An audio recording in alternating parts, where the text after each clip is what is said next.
Hello বন্ধুগণ, তোমাদের YouTube चैनले সকলকে স্বাগত। मेरे जो नॉन बेंगली व्यूअर्स है आप लोगों का स्वागत है। चैनल आप लोगों का है। বন্ধুগণ, বলার কোনো ভাষা নেই। যা হলো আজকে, গতকালকে যা হয়েছিল এবং আজকে যেটা হলো, এরপরে ভাষা নেই কোনো বলার। মানে এরকমও হতে পারে যে সিরিয়াল নাম্বার 5 নম্বরে থাকার পরেও সেটা হিয়ারিং হয় না। এরকমও হতে পারে যে একটা ডিগনিফাইড পোস্টে একজন মানুষ থাকার পরেও সে একটা বার্নিং টপিক, একটা ভাইটাল, একটা সেন্সিটিভ কেস ডেটের পর ডেট অ্যাবসেন্ট হতে পারে। এটা ভারতবর্ষে হয়, এটা পশ্চিমবঙ্গে হয়, পৃথিবীর আর কোথাও হয় না।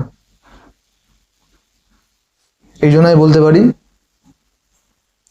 একটাই দোষ আমাদের, সেটা হচ্ছে কি জন্মটা পশ্চিমবঙ্গে হয়ে গেছে, এবং তার থেকেও বড় দোষ আমরা বাঙালি।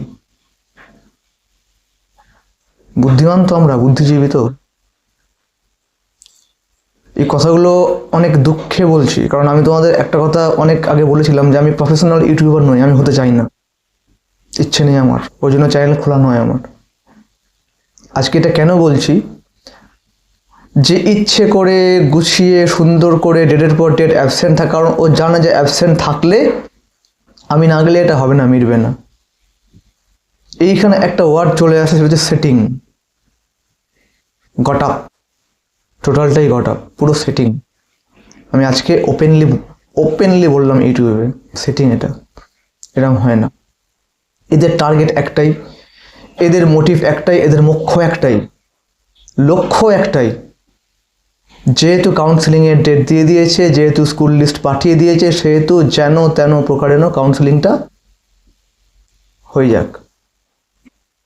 যারা এমপ্যানেল আছে তারা এই মুহূর্তে ভাবছে, আমি নিউট্রাল পয়েন্ট অফ ভিউ থেকে বলছি, তারা এই মুহূর্তে ভাবছে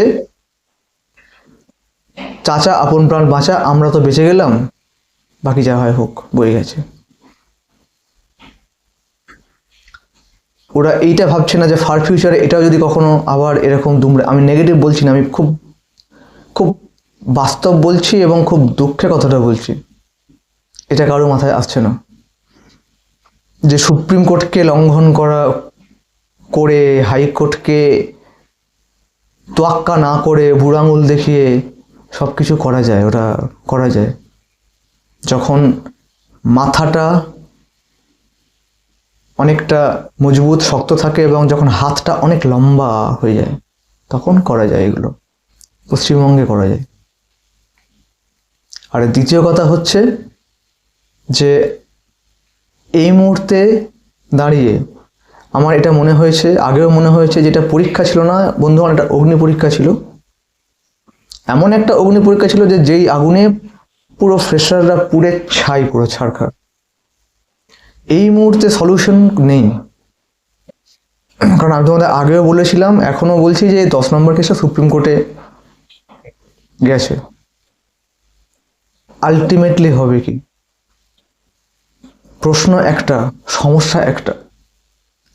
এই প্রশ্ন এবং সমস্যার মধ্যেই আরেকটা জিনিস আছে, যেটা হচ্ছে আমাদের মধ্যে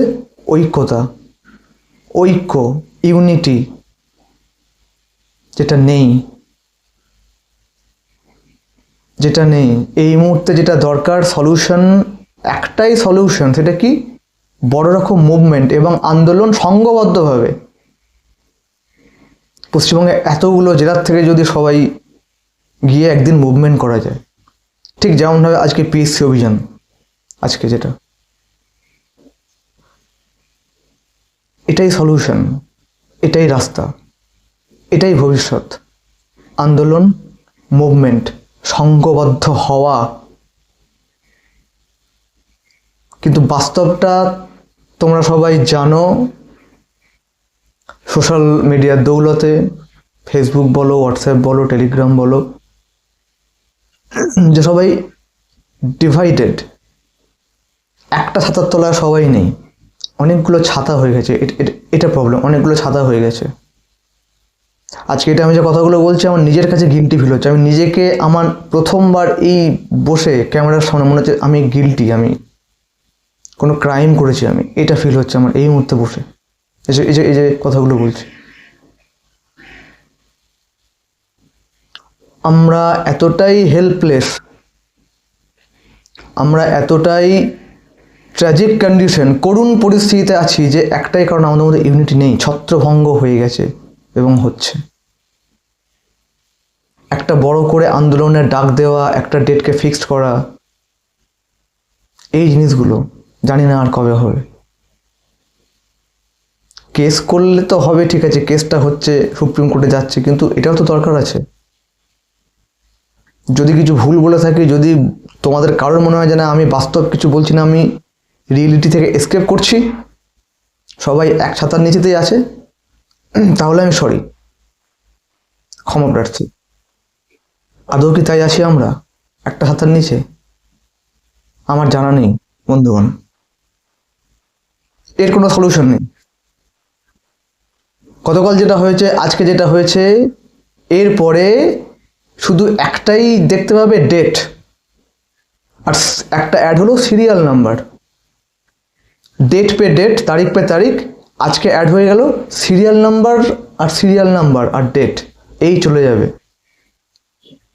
এরপরে কাউন্সিলিং হবে, জয়নিং হবে, 9-10 ভেরিফিকেশন লিস্ট বেরিয়ে গেছে, সেখানে 10-10গুলো আছে, তাদের ইন্টারভিউ হবে, ভেরিফিকেশন হবে, তাদের কাউন্সিলিং হবে, গুছিয়ে হয়ে যাবে।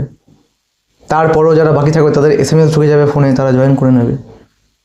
ঠিক 16-র মতন হবে 25 সালে, 26 সালে। আমি জানি না বন্ধুগণ, এরপরে আমি খুব বাস্তব কথা বলছি যে এরপরে কি ভয়ঙ্কর পরিস্থিতি হয়ে যাবে যদি এখনো পর্যন্ত আমরা না জেগে উঠি বা জাগি বা সংঘবদ্ধ না হই বা কোনো একটা স্ট্রিক্ট একটা স্টেপ আমরা না নিতে পারি আন্দোলনের মাধ্যমে। পুরো খবর, কিছু করার নেই, কিচ্ছু করা যাবে না। এটাই ভবিষ্যৎ, এটাই বাস্তব, এটাই বিরাট বড় চ্যালেঞ্জ আজকের ডেটে আমাদের কাছে। কবে আমরা এক হব, কবে আমরা সবাই মিলে সংঘবদ্ধ হয়ে রুখে দাঁড়াবো। সব কিছু থেমে আছে বলেই এইগুলো হচ্ছে, এত প্রেশার, সবাই থেমে আছে, শীত ঘুমে চলে গেছে, এই জন্যই হচ্ছে এগুলো। নতুন কথা কিছু বলার নেই, কোনো আপডেট নেই। এরই মধ্যে একটা তথ্য যেটা এই মুহূর্তে অতটা জাস্ট দিয়ে রাখছি, তোমরা জানো যারা টেন্টেড তাদের 12% হারে, যে 12% ইন্টারেস্টে যে তাদের টাকা ফেরত দেওয়ার কথাটা, যেটা বারবার কোর্টকে ভায়োলেট করা হয়েছে এবং করছে, হাইকোর্ট এবং সুপ্রিম কোর্টকে অবমাননার, এই যে কোর্ট অবমাননার এই যে কেসটা, এটা তাগড়া কেস খাবে এবং এর হিয়ারিং বা শুনানি রয়েছে কবে? মার্চের 3rd উইক।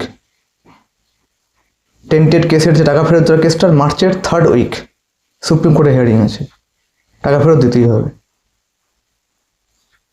এরপরে বাকি কি হবে, মাঝখানে কতটা জল ঘোলা হবে সে তো আমার বলতে হবে না, সবাই আজকে ডেটে সবাই আমরা জানি বা তোমরা সবাই জানো, বলে লাভ নেই। এইটুকু বলার ছিল, জানি না আর কি হতে চলেছে, বলে লাভ নেই। আর ডেসক্রিপশন বক্সে আমি Telegram group link, WhatsApp channel link দিয়ে রাখলাম, অ্যাড হয়ে যেও, যদি কিছু থাকে আমি ওখানে দিয়ে থাকি, এটুকুনি। ঠিক আছে, থ্যাংক ইউ, ওকে।